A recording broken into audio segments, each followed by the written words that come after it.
사람이 그리스도인이 되는 경우는 매우 다양합니다.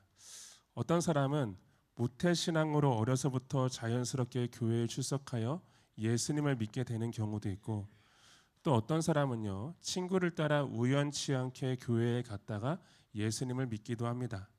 또 어떤 사람들은 사업이 어려워서 교회에 출석하였다가 예수님을 믿기도 하고, 또 어떤 사람들은 이민사회에서 도움을 받기 위해 교회에 출석하였다가 예수님을 믿기도 합니다.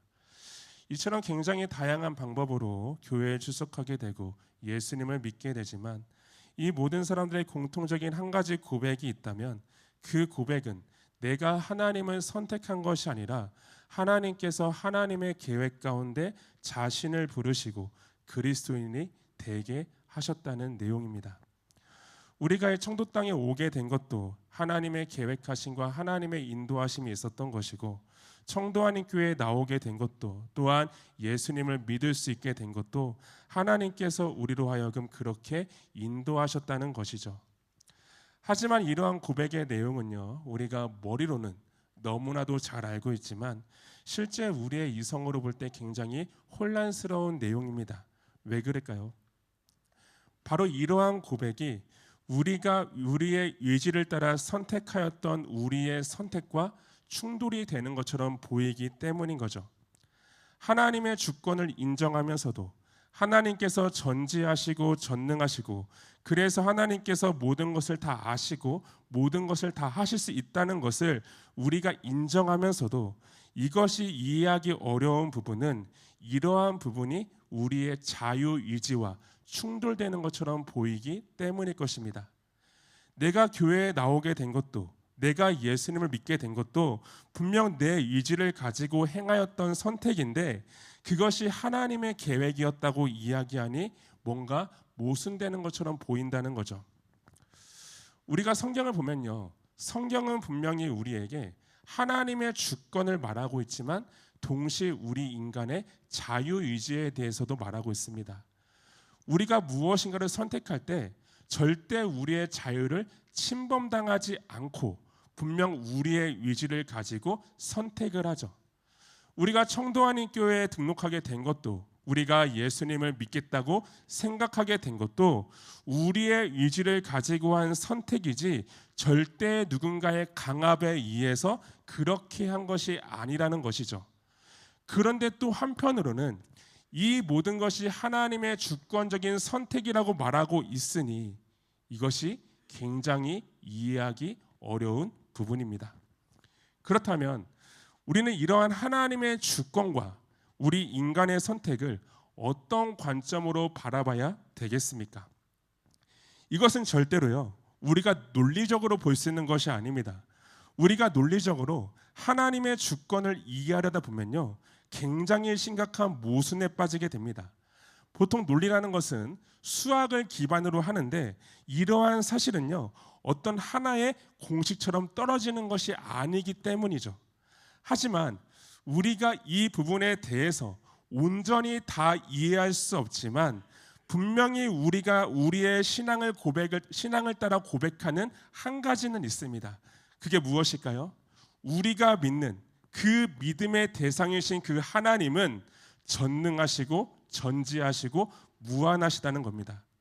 전능하시고 전지하신 분이기 때문에 하나님은 그분의 주권을 통해 이 땅 가운데 그분의 계획을 얼마든지 펼쳐나갈 수 있는 것이고, 그 하나님께서는 우리의 자유의지까지도 사용하셔서 그분의 계획과 그분의 역사들을 이루실 수 있다는 거죠. 한 가지 예를 들어볼까요? 우리가 지난주에 보았던 요셉의 이야기 기억하시죠? 요셉의 이야기를 보면요, 요셉의 형들이 요셉을 팔 때 절대 누군가의 강압적에 의해 했던 행동이 아니었습니다. 지극히 자유를 갖고 의지적으로 요셉을 궁덩이에 빠뜨려 애굽의 상인들에게 팔았던 것이죠. 하지만 하나님께서는 그것을 선으로 바꾸셔서 요셉을 총리로 세우셨고 기근 중에 있던 이스라엘 백성들을 구원하게 하셨습니다. 이런 인간의 의지까지도, 심지어 인간의 악까지도 하나님께서는 사용하셔서 하나님의 계획과 하나님의 역사와 하나님의 일들을 이루어 나가셨던 거죠. 그래서 우리가 교회에 등록하게 된 것도, 우리가 예수님을 믿게 된 것도 우리가 선택한 것처럼 보이지만 결과적으로 하나님의 계획 가운데 그렇게 인도하신 것이고 하나님의 선택의 결과였다는 것을 우리는 우리의 신앙을 따라 고백할 수 있어야 하는 것입니다. 그리고 한 가지 더 분명한 것은요, 우리 인간에게 자유가 있다고 하지만요, 그 자유를 가지고 부패한 인간은 절대 하나님을 선택할 수 없습니다. 우리에게 분명한 자유가 있고 그 자유를 따라 무엇이든 선택할 수 있지만 그 선택에는 분명한 한계라는 것이 있습니다. 죄로 말미암아 타락한 인간은 절대 하나님을 선택할 수 없고 그렇기 때문에 하나님께 나아갈 수도 없는 거죠. 그래서 하나님께서 먼저 우리 가운데 찾아오셔서 은혜를 베푸셔야지만 우리가 하나님께 나아가며 하나님을 선택할 수 있는 것인데, 그것을 가리켜서 오늘 말씀은 이렇게 표현하고 있습니다. 바로 4절입니다. 4절을 보시면요, 창세 전에 하나님께서 우리를 택하셨다고 말씀하고 있습니다. 분명히 성경은요, 하나님의 택하심에 대해서 말씀하고 있고 그 택하심은 창세 전에 이루어졌다고 말씀합니다. 그렇다면요, 이 하나님의 택하심이 우리에게 주는 유익이 도대체 무엇이길래 오늘 말씀은 우리에게 이러한 택하심에 대해서 명확하게 말씀하고 있는 것일까요? 분명 하나님의 택하심에 대해서는요, 역사적으로 많은 논쟁이 있었고 실제 많은 사람들이 쉽게 받아들이기 어려운 부분도 있습니다. 하지만 하나님께서 분명히 오늘 말씀 가운데 명확하게 이러한 하나님의 택하심에 대해서 말씀하고 있다면 그 택하심이 우리에게 주는 분명한 유익이 있다는 것인데 그 유익이 무엇일까요? 저는 개인적으로 그것을요, 두 가지 측면으로 볼 수 있다고 생각을 하는데요. 첫 번째는 이 모든 것이 하나님의 은혜라는 것이고요. 두 번째는 그렇기 때문에 절대 우리가 이 사실을 자랑할 수가 없다는 것입니다. 하나님께서 우리를 택하셨다는 것은요, 우리의 구원이 전적인 하나님의 은혜라는 것을 말씀하고 있는 것입니다. 우리의 구원의 출발점이 우리의 의지와 우리의 공로와 우리의 어떤 선택이 아니라 오직 하나님께로부터 시작이 되었음을 말씀하고 있는 거죠. 여러분, 하나님께서 창세전에 저와 여러분들을 택하셨다면 그것을 받아들이는 우리의 입장에서 우리는 어떤 감정을 느끼게 됩니까? 그냥 그럴 수도 있지라고 웃어 넘길 수 있으십니까? 하나님께서 창세전에 수많은 사람들 중에서 저와 여러분들을 구원하시기로 작정하시고 택하셨다면 그것은 세상의 그 어떤 것과도 비할 수 없는 놀라운 하나님의 은혜입니다. 여러분, 세상에서 그 모든 부귀 영화를 다 가진다 해도 하나님을 모르고 살아간다면 그 모든 것이 무슨 소용이 있겠습니까? 모든 것을 다 가졌지만 결과적으로 구원받지 못한다면 무슨 의미가 있겠습니까? 우리가 부자와 나사로 비유에 나오는 그 어마어마한 부자와 같이 그러한 인생을 살았을지라도 결과적으로 그 끝이 심판이라면 그 인생을 가리켜서 누가 복되다라고 말할 수 있을까요? 하지만 반대로 우리의 인생이 세상적으로 보기에 지극히 평범해 보일지라도 우리의 인생이 하나님과 함께하며 저 영원한 생명을 얻었다면 그 인생을 가리켜서 누가 감히 평범하다고 이야기할 수 있겠습니까? 하나님께서 우리를 택하셨다는 이 말씀은 이 세상에 그 어떤 것과도 비할 수 없는 가장 큰 복이며 그러한 선물을 우리 가운데 주셨다는 것을 강조하고 있는 것입니다.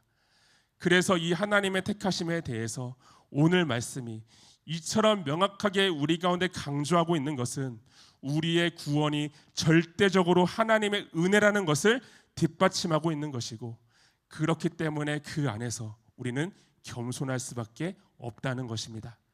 그것이 우리의 어떤 노력과 행위 때문도 아니고 우리가 남들보다 뛰어나서도 아니라 오직 하나님께서 하나님의 주권 가운데 그렇게 행하셨다는 것을 생각한다면요, 우리는 그 앞에서 겸손할 수밖에 없는 것이죠. 그래서 우리는 절대 우리의 구원을 자랑할 수 없는 것이고요. 그저 그 구원의 은혜 앞에 늘 감사하며 감격하며 살아가면 되는 것입니다. 그러므로 우리의 구원이 하나님께로부터 시작이 되었다는 그 사실을 우리가 먼저 인지하면서 그 은혜를 따라 살아가는 저와 여러분 되기를 간절히 바라겠습니다. 그리고 두 번째로요, 오늘 말씀을 보시면요, 하나님께서 우리를 택하셨지만 어떻게 택하셨다고 말씀하고 있습니까? 오늘 말씀은 4절과 7절을 보면요, 이렇게 표현하고 있죠. 바로 그리스도 안에서 하나님이 우리를 택하셨다는 겁니다. 하나님께서 그리스도 안에서 우리를 택하셨다는 말씀인데, 이 말씀이 뜻하고 있는 것이 무엇일까요, 여러분들? 우리 인간은 여러분들 죄로 말미암아 부패한 자들이에요. 그렇기 때문에 절대 하나님과 함께할 수 없는 자들입니다. 더군다나 하나님은 무한하시고 전능하시고 전지하시지만 우리 인간은 유한한 한낱 피조물에 불과한 거죠. 그래서 하나님과 우리 사이에는 절대로 함께할 수 없는, 절대 협력할 수 없는 질적인 차이라는 것이 있는 것입니다. 그래서 누군가의 도움이 없이는 절대 하나님께 나아갈 수 없고 하나님과 함께할 수 없는 자들이라는 거죠. 그런데 하나님께서는 그러한 우리와 함께 하시기 위해서 한 가지 계획을 세우셨는데요. 그 계획은 하나님과 그분의 백성들인 우리 사이에 중보자를 세우는 것이었습니다. 그 중보자를 통해서 하나님은 구원의 역사를 이루시고 그들과 언약을 세워 그들을 하나님 나라의 백성으로, 하나님의 자녀로 삼으실 계획을 세우셨던 거죠. 그리고 그러한 중보자의 사역을요, 하나님은 그분의 역사 가운데 끊임없이 나타내셨습니다. 선지자들을 보내시고 제사장들을 세우시고 또 왕을 세우심으로 앞으로 오셔서 이 하나님과 우리 사이의 그 중보자로서의 사역을 영원토록 감당하게 될 한 분을 보여준 거죠. 그분이 누구입니까? 바로 우리 주 예수 그리스도가 되십니다. 여러분, 예수님은요, 하나님의 아들, 성자 하나님이시지만 우리와 같은 인성을 취하셔서 이 땅에 오셨고 신성과 인성, 즉 신인 양성의 중보자로서의 사역을 이 땅에서 다 담당하셨습니다. 말씀이 육신이 되어 이 땅 가운데 오신 진정한 선지자로서 하나님의 그 말씀을 가르치셨고 온 세상의 모든 만물을 통치하시는 만왕의 왕이시지만 다윗의 후손으로 오셔서 모든 언약을 이루셨고요. 그리고 진정한 대제사장으로서 우리를 위한 완전한 단 한 번의 제사를 십자가에서 드리신 거죠. 그리고 그 중보자로서의 사역을 지금은 그 하늘을 통과하여 하나님 우편에 앉아 계심으로써 주님께서는 그곳에서도 여전히 신인 양성의 중보자로서 불완전하고 연약하고 부족한 우리가 담대히 하나님께 나아갈 수 있도록 우리를 도우시고 계신다는 거죠. 그래서 오늘 에베소서 1장 7절의 말씀은 이러한 주님의 사역으로 말미암아 우리가 그리스도 안에서 속량 곧 죄사함을 얻게 되었다는 것을 말씀하고 있습니다. 여러분, 저는 성경에는 수많은 단어들이 등장하지만 우리가 가장 중요하게 생각해야 될 단어가요, 이 속량이라고 생각을 합니다. 이 속량이라는 말의 뜻이 무엇일까요, 여러분들? 속량이라는 말의 뜻은요, 대가를 지불하고 사셨다라는 뜻을 가지고 있습니다. 우리가 보통 시장에서 어떤 물건을 사기 위해서는 그에 대한 대가를 반드시 지불합니다. 가끔가다 1+1으로 주는 경우는 있을지 몰라도 그냥 대가 없이 주는 경우는 거의 없습니다. 이처럼 어떤 물건을 사기 위해서도 우리는 그에 따른 대가를 지불해야 되는데 하물며 죄와 사망의 권세 아래에서 영원히 심판받을 수밖에 없는 그런 그분의 백성들을 구원하기 위한 길이라면 얼마나 큰 대가를 지불해야 되었을까요? 이것은 세상의 어떤 것으로도 절대 지불할 수 있는 것이 아닙니다. 그렇다고 해서 많은 사람이 대신 죽는다고 해서 해결되는 문제도 더더욱 아니었습니다. 그래서 그 모든 대가를 지불하기 위해서는 그만큼의 무게가 필요했는데, 그 대가로 하나님의 아들이신 우리 주님께서 직접 이 땅에 오셔서 십자가에서 모든 진노와 저주를 다 담당하신 거죠. 가장 극심한 형벌이면서도 심판과 저주의 상징과 같았던 그 십자가의 형벌을 우리 주님께서 다 받으심으로써 그 모든 대가를 지불하여 주신 것이고, 그 결과 여전히 부패하고 여전히 연약하고 여전히 죄인된 우리의 모습이지만 하나님께서는 그분의 공로로 말미암아 우리를 하나님의 자녀로 삼아 주신 겁니다. 그런데 여러분들은 이 사실이 믿어지십니까? 아니, 믿어지시는 것이 여러분들 놀랍지 않으십니까? 제가 대학교 1학년 때 처음 교회에 나갔을 때 저는 이 이야기를 듣고요, 세상에서 가장 말도 안 되는 황당한 이야기라고 생각을 했습니다. 누군가가 많은 사람을 위해서 대신 죽는다는 이야기는 역사적으로 많이 들어봤지만 이것은 그런 차원의 이야기가 아니었던 거죠. 만약 부모가요, 자식을 위해서 죽었다라고 이야기한다면 저는 아무런 꺼리낌 없이 그것을 받아들였을 겁니다. 만약 친구가 친구를 위해서 죽었다라고 이야기한다면 저는 충분히 그럴 수도 있다고 생각을 했을 겁니다. 하지만 인간을 지은 하나님이 인간을 위해서 그렇게 비참하게 죽었다는 것이, 여러분, 이것이 말이 되는 이야기입니까? 아무리 세상의 모든 논리를 다 갖다 붙여도, 이성적으로 최대한 납득하려고 해도 이것은 절대 말이 안 되는 이야기입니다. 어떻게 인간을 만드신 하나님이 이 땅에 오셔서 그 모든 저주를 받으실 수 있습니까? 어떻게 인간을 만드신 그 하나님이 인간을 위해서 대신 죽으실 수 있습니까? 어떻게 인간을 만드신 하나님이 그렇게 비참하게 낮아지실 수 있습니까? 아무리 생각해봐도 이것은 말이 되지 않는 황당한 이야기인 거죠.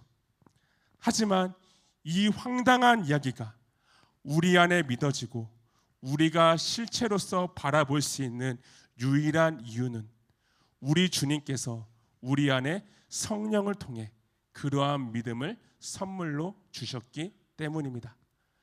우리가 읽지 않았지만요, 에베소서 2장 8절을 보면요, 믿음은 하나님의 선물이라고 말씀하고 있습니다. 하나님께서 하나님의 주권 가운데 그런 믿음 또한 우리 가운데 선물로 주셨다는 거죠. 믿음을 선물로 주셨기 때문에 우린 이 황당한 이야기를 믿을 수 있는 것이고, 그 속에서 주님의 풍성한 은혜를 고백하며 나아갈 수 있는 거예요. 그래서 우리의 구원은 전적으로 하나님의 은혜라고밖에 우리는 말할 수 없는 것이죠. 그냥 추상적으로 은혜라고 말하고 있는 것이 아니라 우리가 평생을 들여도 갚을 수 없는 놀라운 하나님의 은혜라는 것을 우리는 고백할 수밖에 없는 것입니다. 하나님께서 창세전에 저와 여러분들을 구원하시기로 작정하시고 택하신 것도, 또 그 예수님께서 이 땅 가운데 오셔서 모든 진노와 저주를 다 담당하신 것도, 또 성령께서 그러한 믿음을 저와 여러분들 가운데 선물로 주신 것도 모두 성삼위 하나님의 은혜라는 것이죠.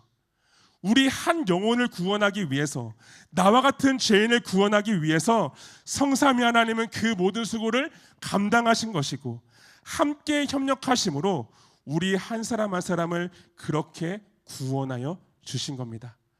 이와 같이 함께 협력하심으로, 그 모든 수고를 감당하심으로 우리를 하나님의 자녀가 되는 자로, 하나님의 자녀로서의 권세를 우리 가운데 허락하여 주신 거죠. 그 결과 여전히 우리는 죄인이지만 하나님께서 우리를 의로운 자로 인정하여 주셨고, 본질상 진노의 자녀이지만 하나님의 약속의 자녀로 인치심을 받게 된 것입니다. 그렇다면 여러분들, 이와 같이 하나님께서 하나님의 그 은혜 가운데 저와 여러분들을 구원하시고 하나님의 자녀로 삼으셨다면 그 자녀로 삼으신 목적이 도대체 무엇일까요? 그냥 여러분들이 이 땅에서 잘 먹고 잘 살라고, 하나님께서 그렇게 창세전에 여러분을 택하시고 여러분을 구원하시고 여러분들에게 그러한 은혜를 베푸신 것일까요? 오늘 말씀을 보시면요, 하나님께서 이와 같이 우리를 구원하신 목적에 대해서 이렇게 말씀합니다. 6절입니다. 6절에 보시면 바로 그의 은혜의 영광을 찬송하는 자로 우리를 만드시기 위해서라는 겁니다. 우리의 삶 자체가 하나님께 살아있는 예배가 되어서 우리에게 주신 그분의 은혜를 그대로 세상 가운데 반사시키며 세상 가운데 드러내는 자로 하나님은 저와 여러분들을 선택하시고 부르시는 거죠. 여기에서 은혜의 영광을 찬송한다는 말은요, 우리에게 베풀어 주신 이 성삼위 하나님의 그 구원의 은혜의 영광을 그대로 우리가 전 인격적인 삶을 통해서 드러내라는 것입니다. 우리가 정말로 그것을 그대로 반사시켜서 세상 가운데 보여주라는 거죠. 우리가 하나님의 자녀라는 것을, 우리가 그 하나님의 풍성한 은혜를 경험한 자라는 것을 우리가 그대로 세상 가운데 우리의 삶을 통해서 보여줄 것을 이야기하고 있는 겁니다. 여러분, 우리가 하나님의 영광이라는 표현을 사용하는데 도대체 어떻게 살아가는 것이 하나님의 영광을 위한 것일까요?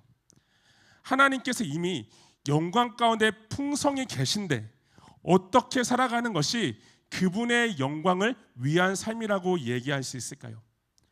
하나님의 영광을 드러낸다, 하나님의 영광을 찬송한다는 것은요, 다른 차원에서의 얘기가 아니라 우리가 세상과 완전히 거룩하게 구별이 되어서 하나님께서 정하신 법을 따라서 하나님 앞에 늘 우리의 삶을 통해서 합당한 예배를 드리며 살아갈 것을 말씀하고 있는 겁니다.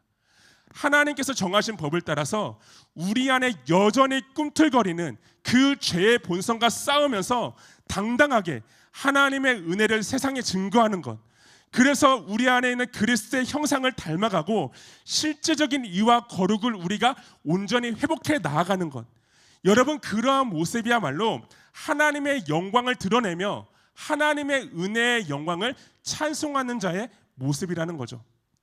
늘 우리 안에 꿈틀거리는 그 죄의 잔재와 싸우면서 그런 거룩함으로 무장하여서 믿음으로 세상을 이기고 하나님의 선하고 온전하신 뜻을 이루면서 나아가는 것, 우리가 조금 부족하지만 정말 연약하지만 정말로 우리가 그렇게 살아가고자 하는 그런 열심과 그러한 모습들을 하나님께서는 바라보시면서 우리의 삶을 통해 하나님은 영광을 받으신다는 겁니다. 왜냐하면 그러한 삶이야말로 하나님께서 우리를 창조하시고 구원하신 그 목적 그대로 보시기에 좋았더라의 성화의 삶을 향해 나아가는 모습이기 때문인 거죠. 그리고 더 중요한 것은 그렇게 살아갈 수 있도록 하나님께서는 우리를 인도해 나가십니다. 하나님께서 하나님의 주권 가운데 우리와 협력하셔서 여전히 부족하고 연약한 자들이지만 하나님께서는 하나님의 그런 구속의 사역 가운데서 이러한 목적들을 우리의 삶을 통해 이루며 나아가신다는 것이죠. 그리고 그러한 목적을 위해서 하나님은 먼저 우리에게 이 놀라운 은혜를 베푸신 것이고 우리를 하나님의 자녀로 삼아 주신 겁니다. 그것이 하나님께서 저와 여러분들을 구원하시고 부르신 목적이 된다는 거죠. 그러므로 살아가는 여러분들, 하나님께서 우리를 부르시고 우리를 택하시고 우리를 하나님의 자녀로 삼으신 것은요, 우리의 인생을 결코 헛되게 만들기 위해서가 아닙니다. 정말로 우리가 하나님의 백성으로서 하나님의 자녀로서 가치 있고 아름다운 인생으로 살아갈 수 있도록, 또한 하나님의 그 구속의 역사들을 함께 이 땅 가운데 이루며 하나님의 영광을 드러내는 그런 가치 있는 인생으로 우리를 만들어 가시기 위해서 하나님은 우리를 하나님의 자녀로 삼아주신 겁니다. 그래서 여러분들, 우리의 삶은요, 매 순간 거룩하게 구별될 수밖에 없는 것이고 그 목적을 따라서 세상의 기준과 가치가 여러분들의 삶의 중심이 아니라 하나님의 그 말씀이 우리의 삶의 전적인 기준이 되어서 그 우리의 모든 삶을 통해서 하나님의 영광을 드러내는 그런 삶을 날마다 우리는 선택할 수 있어야 됩니다. 그것이 우리의 인생의 목적이고 우리가 이 땅에 존재하는 목적이고, 더 나아가 하나님께서 그 말도 안 되는 황당한 이야기들을 우리에게 베푸신 그 목적이 되기 때문인 거죠. 그리고 그렇게 살아가기 위해서는요, 우리에게 반드시 전제가 돼야 되는 한 가지가 있습니다. 그것은 구원의 은혜를 날마다 우리가 생각하며 그 안에서 진정으로 감사하며 감격하는 것입니다. 오늘 말씀에서 바울이 그토록 강조했던 성삼위 하나님의 구원의 은혜, 여러분 한 사람 한 사람을 구원하기 위해서 그 모든 위대한 일들을 행하셨다는 것을 우리가 믿음으로 고백할 때 우리는 진정한 하나님 나라의 백성으로서의 삶을 살아갈 수 있을 것입니다. 하나님을 떠나 죄와 사망의 권세 아래에서 영원히 죽을 수밖에 없던 우리가 어떻게 구원을 받고 어떻게 하나님의 자녀가 되었는지를 여러분들이 늘 상고하면서 우리가 이러한 은혜를 우리가 전 인격적으로 고백할 때 우린 비로소 그 은혜의 영광을 찬송하는 그런 삶의 자리로 나아갈 수 있을 것이죠. 그러므로 바라옵기는 우리 청도 하나님교회 모든 성도님들의 삶이 세상 가운데 거룩하게 구별되므로 정말 여러분을 향한 이 하나님의 은혜를 헛되게 만드는 자가 아니라 그 구원의 은혜를, 그 구원의 영광을 우리의 삶을 통해 그대로 세상 가운데 증거하고 세상 가운데 드러내는 그 은혜의 영광을 찬송하며 살아가는 저와 여러분 될 수 있기를 주님의 이름으로 축원하며 기도드리겠습니다.